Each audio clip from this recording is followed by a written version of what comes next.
Hello, welcome to our blog channel. তোমরা কেমন আছো? আশা করি ভালো আছো। আর তোমাদের ওখানে খুব ঠান্ডা পড়েছে না? আমাদের এখানে ঠান্ডা একদমই নেই। কারণ আমি আজকে ফোন করেছিলাম মাকে, আমাদের বাঁকুড়ায়। তো মা বললো ওখানে প্রচুর ঠান্ডা, ভীষণ ঠান্ডা পড়েছে। আর সকাল থেকে রোদ দেয়নি, কুয়াশা, প্রচুর কুয়াশা দিচ্ছে। কিন্তু আমাদের এখানে ঠান্ডার লেশমাত্র নেই। তবে এখন ফ্যান চালাতে হচ্ছে না, এইটুকুই। এখন এই অবস্থা হলে এপ্রিলে যে কী হবে। তার মাঝে আজ আমি একটা মহা সমস্যায় পড়েছি। আজকে আমি যার জন্য ব্লগ বানাতে পারিনি। আজ সমস্যা, একটা বড় সমস্যা হয়ে গেছে। ছেলেকে তাড়াতাড়ি স্কুল থেকে নিয়ে আসলাম সেই জন্য।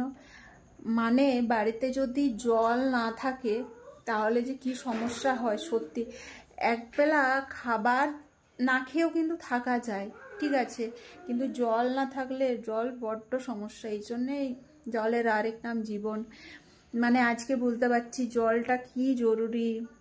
আমাদের বিল্ডিংয়ে বলেছিলাম না খুব মাংকির উৎপাত, তো সেই আজ সকালবেলা এক দলবল নিয়ে এসেছিলেন। তারা এসে সকালে প্রচুর উৎপাত করে গেছে। আমি তো জানলা খুলতে পারিনি ভয়ে, তখন ছেলেকে স্কুল দিতে যাই। সেই সকাল থেকে এসেছে, এসে কি কাণ্ডটি ঘটিয়েছে আমারই বিল্ডিংয়ে ওপরে, আমার উপরের ফ্লোরে থাকেন ওনারা। এখানে ফ্ল্যাট আছে, এখানে থাকেন না, গোয়াতে থাকেন। তো সেই জানলা, মানে ব্যালকনিতে বড় বড় জানলা আছে, সেই জানলার দিয়ে ঢুকে পড়েছে।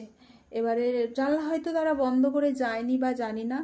তারপরে ঢুকে ব্যালকনিতে বেসিন আছে, বেসিনের সে কল খুলে মাংকি চলে গেছে।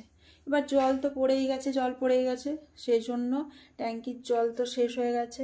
আর সমস্যা হচ্ছে, এখানে থাকলে হয়তো তারা বন্ধ করতে পারতো, কিন্তু যেহেতু ওনারা এখানে থাকেন না, গোয়াতে থাকেন, তাদেরকে ফোনও করা হচ্ছে কিন্তু ফোনও পাওয়া যাচ্ছে না। এরপর কিভাবে কলটা বন্ধ করা যাবে? কিচ্ছু করার নেই। ট্যাঙ্কির জল যা আছে, যে যতটা কাজে লাগাতে পেরেছে বা সকালে যে যতটা কাজে লাগিয়েছে সে করে নিতে পেরেছে। আমি মোটামুটি এই জন্য তাড়াতাড়ি গিয়ে ছেলে ছুটি হওয়ার আগে স্কুলে গেছিলাম। স্কুলে গিয়ে ছেলেকে বাড়ি নিয়ে এসেছি, এসে স্নান ওকে করালাম। আমার স্নান হয়ে গেছে। তারপরে জলের আজ কিছু রান্না করতে পারিনি, ডাল আর ভাত আর ডিম সেদ্ধ করেছি যার জন্য। আর আমি কি দেখো কি করেছি, এই দেখো একদম জল পড়ছে না, বিন্দু মাত্র জল নেই। আর আমার কাণ্ড দেখো, কিচ্ছু ছাড়িনি। দেখো এটাকেও ছাড়িনি, এইটাও কাজে লাগবে। যেহেতু জল শেষ হয়ে যাচ্ছে ট্যাঙ্কে, আমি তো দেখছি জল পড়ে যাচ্ছে, কিন্তু জল তো ততক্ষণ যেটুকু কাজে লাগাই, বাকি এইটুকু সব ধরে রেখেছি। কুকার, হাঁড়ি, বোতল সব ধরে রেখেছি, কারণ জল লাগবে। জল ছাড়া এক মুহূর্ত আমরা চলতে পারি না। এই সকাল থেকেই সমস্যা হয়েছে, এখনো শেষ সমাধান হয়নি, আসেননি তেনারা। তো তার মাঝে এরপর কি হবে জানি না। ওই জলে আজকে রান্না বান্না যেটুকু করতে হবে। আর বাথরুমের মধ্যে 2 বালতি জল ধরা আছে। আর এই যে তার মাঝে আমার ছেলের উৎপাত, তার বিভিন্ন বায়না এই সেই আজকে হতেই থাকছে। আজ যেন বেশি, মানে যেদিন সমস্যা হয় না সেই দিন মানুষের সমস্যা আরো বেশি বেশি ঘিরে ধরে। এটা সে কি করছে যে তুই? আমি একটা ওয়াটার গাড়ি বানাচ্ছি। কি গাড়ি? ওয়াটার, জলের ভিতরে যে গাড়িটা স্পিডে চলে ওইটা। আচ্ছা, ঘরে এমনিতে জলের সমস্যা, তুই এখন জলের গাড়ি বানাচ্ছিস? হ্যাঁ, সেটাতে হুইল আছে, ওটা শুধু ঘরের নিচে চলবে। আচ্ছা,